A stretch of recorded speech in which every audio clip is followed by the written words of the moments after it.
Құрметті көрермендер, мен бүгінгі экспериментімді бастаймын.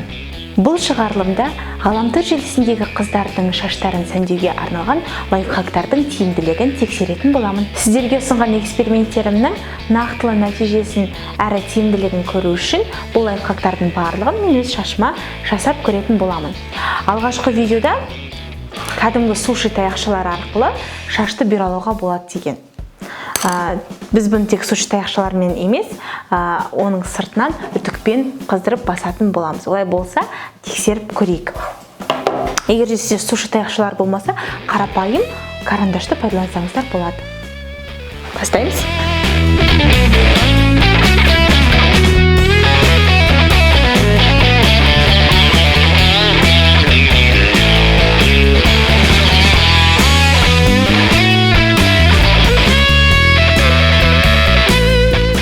Өздеріңіз көріп тұрғандай, менен жақсы шықпады. Мүмкін менің шашым қатты болғандықтан бірден бұраланбаған шығар. Сондықтан мен кішірек шашымды алып көрем.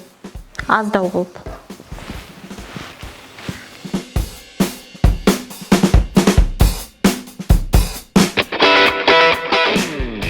Менің екінші бұраланған шашым дайын.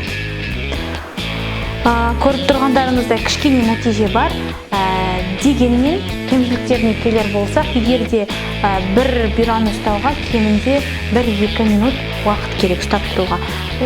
Сондықтан бұл өте ұзақ уақытты алады. Сондықтан бұл лайфхакқа мен нашар деген бағамды беремін. Екінші лайфхагымды бастайын. Оның қалай істелуі видеода көрсетілуде. Бұл лайфхакта суши таяқшаларының орнына фольганы қолданатын боламын. Алдымен кішкентай фольганы кесіп алам. Содан кейін шашымды алып, оны қолыммен, ештеңені көмегенсіз қолыммен оның сыртына фольгамен қыстырып, үтікпен қыздырамын. Міне фольганың сырты қызды, сондықтан менің бұрам дайын деген ойдамын. Міне өздеріңіз көріп тұрғандай, бұл тіпті суши таяқшаларынан да нашар шықты. Сондықтан бұған бірден нашар деген бағамды беремін. Мен шашымды үтікпен бұралауға арналған лайфхактарым сәтсіз шықты. Сондықтан енді мен бұны шаш кептіруге арналған фенмен тексеріп көретін боламын. Ол үшін маған фен және бөтелке керек. Алдымен оны кесеміз.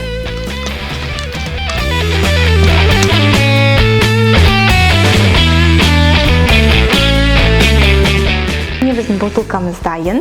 Оған біз суланған шашымызды алдымен сулап алуымыз керек. Мына дөңгелектен былай қарай саламыз. Үсті жағына.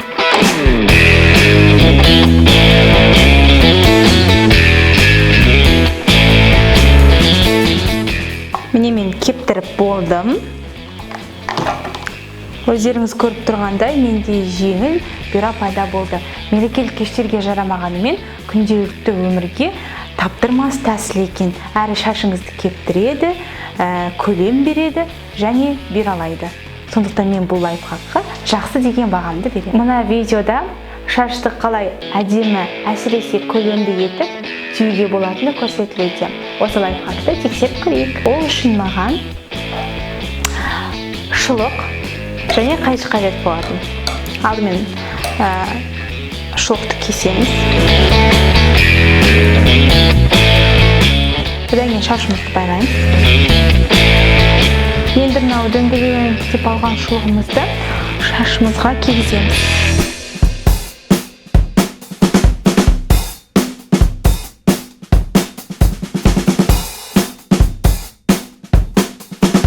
Міне біздің түйілген шашымыз дайын.